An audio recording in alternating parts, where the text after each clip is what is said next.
Nagdiwang ng kanyang ika-37th birthday ang nag-iisang popstar royalty, Sarah Hieronimo. Kasama ang kanyang asawa na si Matteo Gudicelli, ay lumipad patungong Europa ang mag-asawa.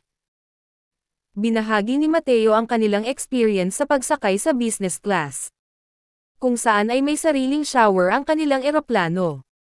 Bawat pasahero ay mayroon lamang worth 5 minutes na running water.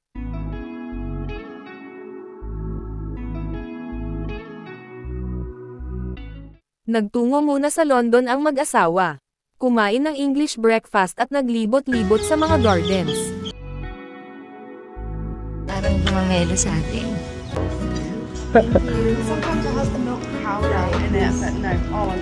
Perfect. Thank you. Parang nag-honeymoon uli ang mag-asawa, sa kanilang Eurotrip.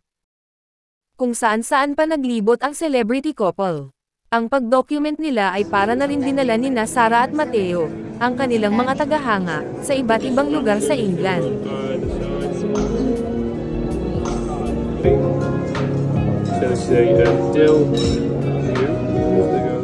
Pumunta sa Glasgow ang mag-asawa, upang manood ng concert ni Billie Eilish,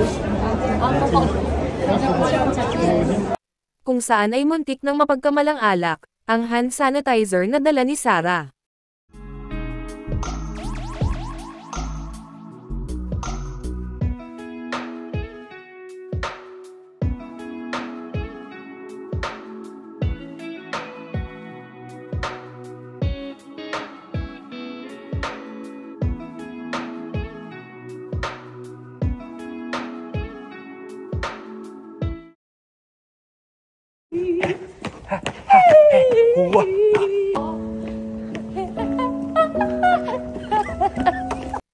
Nanood rin sila ng jazz concert, at nag-horseback riding din.